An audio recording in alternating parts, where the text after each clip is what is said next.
Perfect. Well, thank you very much, Steve and Cheryl, for that much too generous introduction. If my late mother were here, being my mother, she would believe every word of it. If my late father were here, being a realist, he would probably wonder who you were talking about. But introductions of that sort remind me of the small boy who fell headfirst into a barrel of molasses. And when they pulled him out, he licked some of the molasses from his face and said, "Lord, make my tongue adequate to this occasion." Well, actually, this is not my night for humor, and I'm not a match for either Stephen or George. So I'm not even going to try to be funny. Except my first line, and that's after this wonderful banquet, I think that I have exceeded the feed limit. Bad humor, you better believe it. I wish that I were in a mood for good humor, but I'm not. We are hell-bent in the direction of destroying our planet, and frankly, we appear to be doing very little about it. Decades ago, visitors from other planets warned us about where we were headed and offered to help. But instead, we, or at least some of us, interpreted their visits as a threat and decided to shoot first and ask questions after.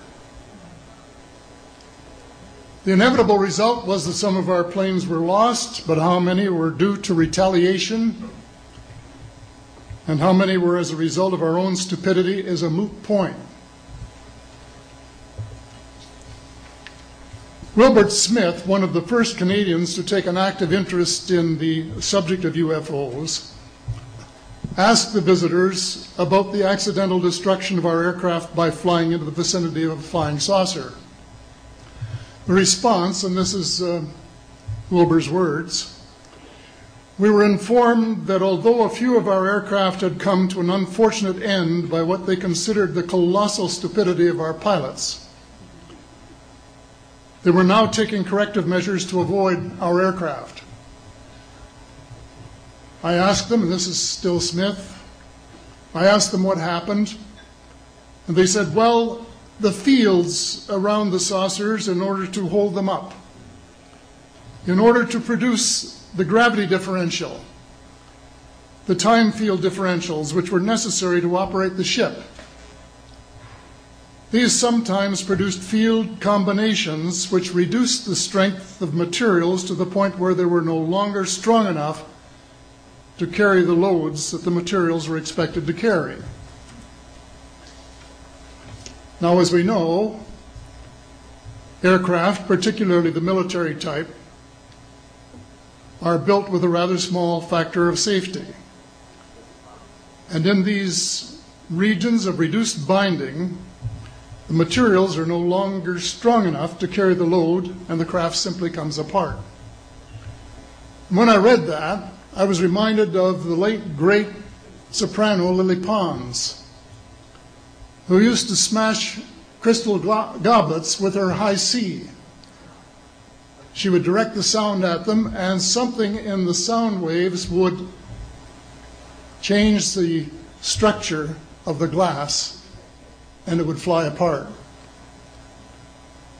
Well, this didn't satisfy our military chiefs, who must have thought that it was more important to secure American nuclear superiority, even though using it would result in the annihilation of us all, than to take the hint and start moving the planet back from the brink of global disaster. They, the military, must have been and still are so paranoid that they feel it necessary to use the visitors' technology to fight them off, rather than welcome them as partners in development, though they may have seconded a few renegades to assist them in what can best be viewed as diabolical developments.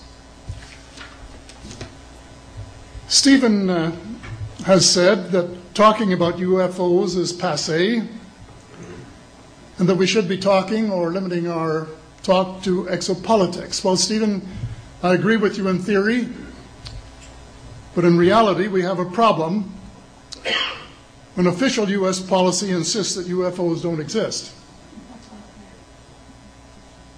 The veil of secrecy must be lifted, and it has to be lifted now, before it's too late. It is ironic that the U.S. would begin a devastating war, allegedly in search of weapons of mass destruction, when the most worrisome developments in this field are occurring in your own backyard. It is ironic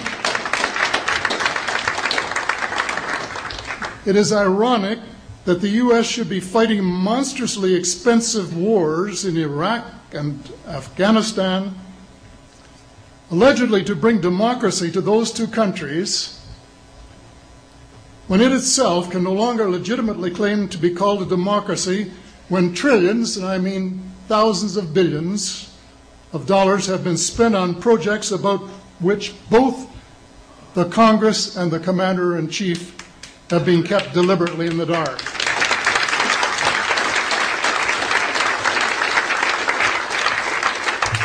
How much has been accomplished in 60 years of feverish activity by some of the most educated minds in the United States? Has America developed flying saucers that are visually indistinguishable from the visitors, as alleged? And if so, what do they propose to do with them? Even more critical, what progress has been made in the development of clean energy sources that could conceivably replace fossil fuels and save the planet from becoming a veritable wasteland? Well, who has the answers? Someone does, but apparently they aren't telling either secretaries of defense or presidents because they don't have, quote, a need to know. In a story told by Dr. Stephen Greer, President Clinton was asked a question by White House reporter Sarah McClendon about why he didn't do something about disclosure. And Clinton replied, "Sarah, there's a government inside the government, and I don't control it." Excuse me, doesn't the Commander-in-Chief and the person who allegedly has their finger on the nuclear trigger have a right to know what his subordinates are doing? The people of the United States who have paid the bills have the right to know. The people of the world demand to know because it is our descendants too whose lives are in mortal danger. It is time for the people of the United States to launch a new war against the evil of lies, deceit, and darkness, and go all out to win the victory of truth and transparency and light. Thank you.